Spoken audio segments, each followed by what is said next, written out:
طوفوا به مشارق الارض ومغاربها لیعرفوا باسمہ ونعتہ وصورتہ، اس بچے کو مشرق مغرب پھرا دو تاکہ کل کائنات جان لے کہ یہی ہے اس کائنات کا رہبر، رہنما، ہادی۔ مضت الدہور فما اتینا بمثلہ ولقد اتی فعجزنا عن نظرائہ۔ یہ متنبی نے نا سیف الدولہ کو بیوقوف بنایا تھا۔ تو اس میں ایک شعر تھا کہ زمانہ کروٹیں بدلتے بدلتے بدلتے تھک گیا اور سیف الدولہ جیسا کوئی نہ آ سکا، میں یہاں فٹ کروں گا محمد مصطفیٰ جیسا کوئی نہ آ سکا۔ پھر جب وہ آئے تو زمانہ پھر عاجز آ گیا کہ اس جیسے کو دوبارہ پیدا کر سکے۔ تو اس نے تو سیف الدولہ سے پیسے لینے تھے، تو یہ شعر کائنات میں صرف میرے نبی پہ فٹ آتا ہے۔ مضت الدہور فما اتینا بمثلہ ولقد اتی فعجزنا عن نظرائہ۔ جب وہ آئے تو پھر کائنات عاجز ہو گئی۔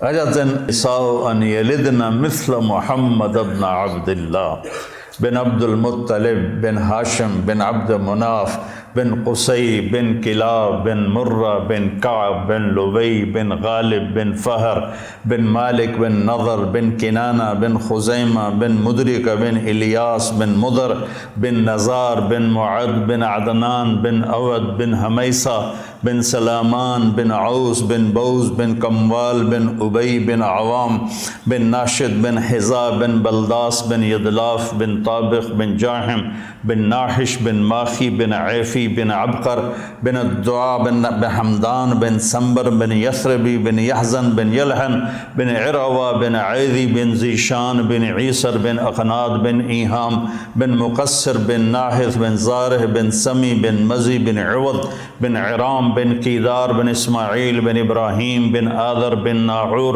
بن سروج بن رعو بن فائج بن عابر بن ارفقشاد بن سام بن نوح بن لامک بن متوشالہ بن ادریس بن یرد بن ملحل ایل بن قینان بن آنوش بن شیس وبن آدم علیہ السلام۔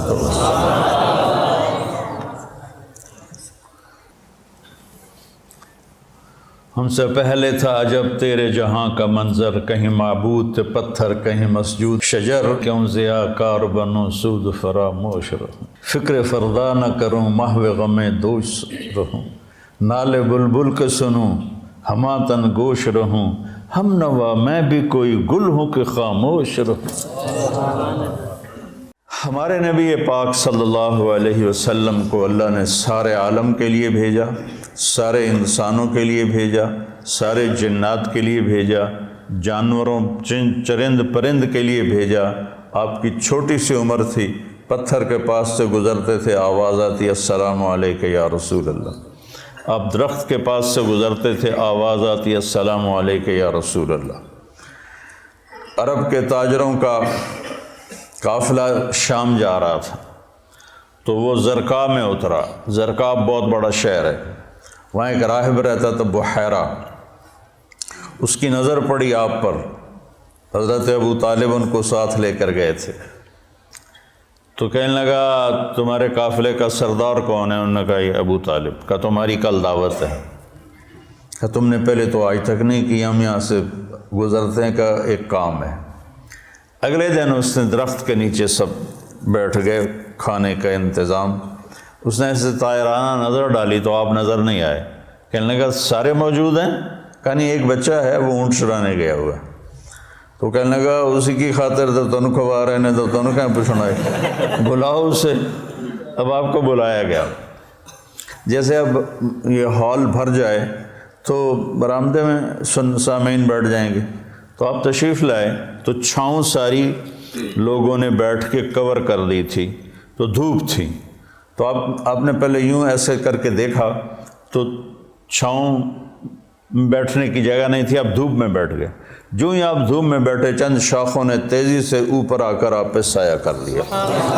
تو بحیرہ یہ دیکھ رہا تھا، تو وہ کہنے لگا اس بچے کا باپ کون ہے؟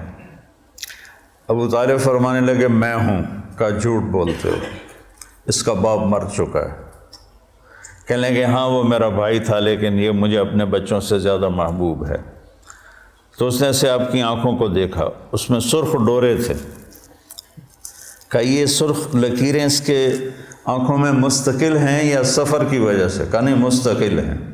پھر اس نے آپ کی کمر کو کرتا اٹھا کے دیکھا تو مہر نبوت، کہا یہ اس دنیا کا آخری نبی ہے، اس کو یہیں سے لے کر واپس چلے جاؤ ورنہ یہود دیکھیں گے تو قتل کر دیں گے۔ تو اس چھوٹی عمر میں آپ پیدا ہوئے تو حضرت عبد الرحمن بن عوف کی والدہ تھیں، شفا ان کا نام تھا، انہوں نے آپ کو لیا گود میں۔ آپ پیدا ہوئے تو بچہ پیدا ہوتا ہے تو اس کی ناف اور آنت، ماں کی آنت سے ناف جڑی ہوتی ہے، ختنہ نہیں ہوتا، اور اس کے پیدا ہونے سے پہلے گندا پانی نکلتا ہے، پھر گندگی نکلتی ہے، اس میں بچہ پیدا ہوتا ہے۔ جب آپ تشریف لا رہے تھے تو آپ کے ساتھ ایک قطرہ ماں کے پیٹ کی گندگی کا نہیں نکلا۔ جب آپ جوں باہر آ رہے تھے کمرے میں خوشبو پھیل رہی تھی، وہ بچے کے پیدا ہونے کے ساتھ وہ گندگی ہوتی ہے، بدبو ہوتی ہے، خوشبو پھیل رہی تھی۔ جب اس کی نظر پڑی آپ کی ناف پر تو وہ کٹی ہوئی تھی، آنت سے جدا تھی، باہر کینچی سے نہیں کاٹنی پڑی۔ اس کی نظر پڑی آگے تو آپ کا ختنہ ہوا تھا، ماں کے پیٹ سے ختنہ کروا کے نہیں آئے۔ اور جو ہی آپ نے انہوں نے ان کو اٹھایا اور حضرت آمنہ کے پہلو میں لٹایا، اس بچے کی عمر 15 منٹ ہے، 20 منٹ ہے، تو آپ نے ایسے کروٹ بدلی اور سجدے میں سر رکھا اور ہاتھ اور گھٹنے ٹیک دیے۔ اوندھے منہ نہیں ہوئے کہ اوندھے منہ نہیں، پورا سجدہ کیا۔ تو ماں بھی تھر تھر کانپنے لگی اور دائی بھی اے کی بنی۔ تو آپ نے لمبا سجدہ کر کے ایسے دونوں ہاتھوں پر اپنی چھاتی کو اٹھایا، آسمان کو دیکھا، سیدھے ہاتھ کو اوپر کیا اور شہادت کی انگلی کو ایسے کیا تو پوری چار طرف نوری نور پھیل گیا۔ آپ گرے اور پھر بچہ یہ پیغام لے کر آئے کہ میں کچھ زندگی لے کر آیا ہوں جس میں نماز بہت بڑی چیز ہے، سجدہ بہت بڑی چیز ہے۔ بڑے درد کی بات ہے کہ امت کا 80-90% نماز چھوڑ چکا ہے، اور کچھ ایسے نادان ہیں جو کہتے جی نماز دل دی ہوندی ہے، اگر روٹی بھی دل دی کھا لیا کرو، نماز تو جی دل دی ہوندی ہے، کہ ہماری طرف ہیں بہت جاہل ایسے لوگ۔ تو آپ نے لمبا سجدہ کر کے نماز کا پیغام دیا، اور جب آپ دنیا سے جا رہے تھے وہ بھی 12 ربیع الاول تھا، پیر کا دن تھا، اور زوال سے پہلے کا وقت تھا، اور آپ کے آخری الفاظ تھے حضرت عائشہ کے سینے پہ سر رکھے ہوئے، الصلاۃ الصلاۃ الصلاۃ، میری امت نماز نہ چھوڑنا، نماز نہ چھوڑنا، نماز نہ چھوڑنا۔